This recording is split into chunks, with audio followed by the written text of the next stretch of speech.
ಟಿವಿಯಲ್ಲಿನ ಜನಪ್ರಿಯ ಸೀರಿಯಲ್ ಒಂದರ ಹಿಂದೆ ಒಂದು ಕೊನೆಗೊಳ್ಳುತ್ತಿದೆ. ಕಳೆದ 6 ವರ್ಷಗಳಿಂದ ಜನಕ್ಕೆ ಭರಪೂರ ಮನರಂಜನೆ ನೀಡಿ ಜನಪ್ರಿಯತೆ ಗಳಿಸಿದ್ದ ಪಾರು ಸೀರಿಯಲ್ ಕೂಡ ಈಗ ಮುಕ್ತಾಯವಾಗಿದೆ.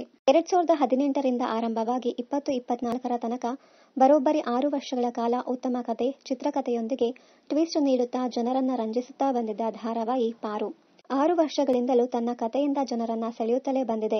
ಮೋಕ್ಷಿತಾ ಪೈ ಪಾರು ಪಾತ್ರದಲ್ಲಿ, ವಿನಯ್ ಪ್ರಸಾದ್ ಅಖಿಲಾಂಡೇಶ್ವರಿ ಪಾತ್ರದಲ್ಲಿ ನಟಿಸಿದ್ದ ಈ ಧಾರಾವಾಹಿಯಲ್ಲಿ ಶರತ್ ಪದ್ಮನಾಭನ್, ಸಿದ್ದು ಮೂಲಿಮನಿ, ಎಸ್ ನಾರಾಯಣ್, ಸಿತಾರಾ, ನಾಗೇಂದ್ರ ಶಾ, ನಾಗೇಶ್, ಪವಿತ್ರಾ ನಾಯಕ್ ಮೊದಲಾದವರು ಈ ಧಾರಾವಾಹಿಯಲ್ಲಿ ನಟಿಸಿದ್ದರು. ಧಾರಾವಾಹಿ ಮುಗಿಯುವ ಬಗ್ಗೆ ಜೀ ಕನ್ನಡ ತನ್ನ ಸೋಷಿಯಲ್ ಮೀಡಿಯಾ ಪೇಜ್ ನಲ್ಲಿ ಹೇಳಿಕೊಂಡಿತ್ತು. ಈಗ ಸೀರಿಯಲ್ನಲ್ಲಿ ನಟಿಸುತ್ತಿರುವ ಸಿತಾರಾ ಅವರು ಸೀರಿಯಲ್ನ ಕೊನೆ ದಿನದ ಕೇಕ್ ಕತ್ತರಿಸುವ ಫೋಟೋಗಳನ್ನು ಸೋಷಿಯಲ್ ಮೀಡಿಯಾದಲ್ಲಿ ಹಂಚಿಕೊಳ್ಳುವ ಮೂಲಕ ಮಾಹಿತಿ ನೀಡಿದ್ದಾರೆ. ಪಾರು ಸೀರಿಯಲ್ನ ಕೊನೆಯ ಸಂಚಿಕೆ ಶನಿವಾರ ಪ್ರಸಾರವಾಗಿದೆ. ಸೀರಿಯಲ್ ನಟರು, ಟೆಕ್ನಿಷಿಯನ್ ಎಲ್ಲರೂ ಒಂದೇ ಜೇನುಗೂಡಿನಂತೆ ಇದ್ದೆವು. ಪ್ರೇಕ್ಷಕರೇ, ನಿಮ್ಮ ಪ್ರೀತಿಯಿಂದ ಇಷ್ಟೆಲ್ಲ ಜನಪ್ರಿಯತೆ ಪಡೆಯಲು ಸಾಧ್ಯವಾಯಿತು. ನಿಮಗೆ ಕೋಟಿ ನಮನಗಳು ಎಂದು ಸೋಷಿಯಲ್ ಮೀಡಿಯಾದಲ್ಲಿ ಬರೆದುಕೊಂಡಿದ್ದಾರೆ. ಇನ್ನು ಕತೆ ಬಗ್ಗೆ ಹೇಳುವುದಾದರೆ, ಸೀರಿಯಲ್ನಲ್ಲಿ ಪಾರು ಮತ್ತು ಜನನಿ ನಡುವೆ ಶತ್ರುತ್ವ ಮೂಡಿದೆ. ಜನನಿ ಮಗು ಹುಟ್ಟುವಾಗಲೇ ಸಾವನ್ನಪ್ಪಿತ್ತು. ಪಾರು ತನ್ನ ಮಗುವನ್ನ ಆಕೆಗೆ ನೀಡಿದ್ದಾಳೆ. ಆದರೆ ಆ ವಿಷಯ ಆಕೆಗೂ ಗೊತ್ತಿಲ್ಲ. ತನ್ನ ಮಗು ಪಾರು ಹತ್ತಿರ ಹೋಗದೆ ತನ್ನ ಬಳಿಯೇ ಇರುವಂತೆ ಮಾಡುತ್ತಿದ್ದಾಳೆ ಜನನಿ.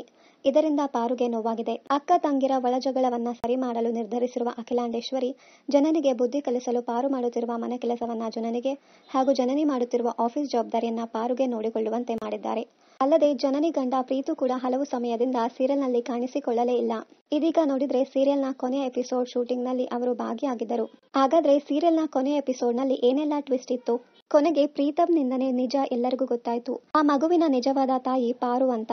ಈ ಮೂಲಕ ಪಾರು ಧಾರಾವಾಹಿ ಅಂತ್ಯವಾಗಿದೆ. ಇನ್ನಷ್ಟು ಕನ್ನಡ ಧಾರಾವಾಹಿ, ಸಿನಿಮಾ ಹಾಗೂ ಇನ್ನಿತರ ನ್ಯೂಸ್ ಅಪ್ಡೇಟ್ಸ್ಗಾಗಿ ಚಾನೆಲ್ ಅನ್ನ ಸಬ್ಸ್ಕ್ರೈಬ್ ಮಾಡಿ. Thank you.